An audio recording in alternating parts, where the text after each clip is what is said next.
సంతోషకరం. మరియు మొన్న పార్టీలకి అతీతంగా మొన్న నా దగ్గరికి జెడ్పీటీసీ గారు కావచ్చు, మాజీ సర్పంచులు కావచ్చు, మాజీ ఎంపీటీసీ కావచ్చు, అన్ని కుల సంఘాల పెద్ద మనుషులు కావచ్చు, మొన్న అందరూ కూడా నా దగ్గరికి ఎమ్మెల్యే క్యాంప్ ఆఫీస్ కి రావడం జరిగింది. వచ్చి వేదిక టెంపుల్ ఓపెన్ చేసుకుంటా ఉన్నాం.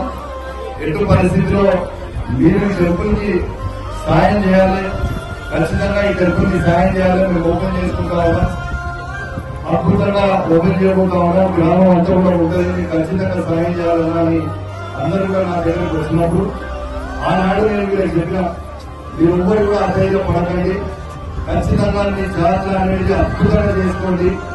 నా వ్యక్తిగతంగా నా జేబుల నుంచి ఈ 3 టెంపుల్లకి ఈ జాతర నిర్వహించుకోవడానికి 10 లక్షల రూపాయలు నేను విరాళం ఇస్తానని చెప్పి ఆ రోజు నేను మాట ఇవ్వడం జరిగింది. మీ అందరి సమక్షంలోనే ఇవాళ 10 లక్షల రూపాయలు నేను ఏ విధంగా అయితే మాటించిందో ఆ విధంగానే మాట తప్పకుండా మడమ తిప్పకుండా నేను ఊరు సమక్షంలోనే ఆ 10 లక్షల రూపాయలు విరాళం ఇస్తానని ఆ రోజు వీళ్ళందరికీ కూడా నేను మాట ఇవ్వడం జరిగింది.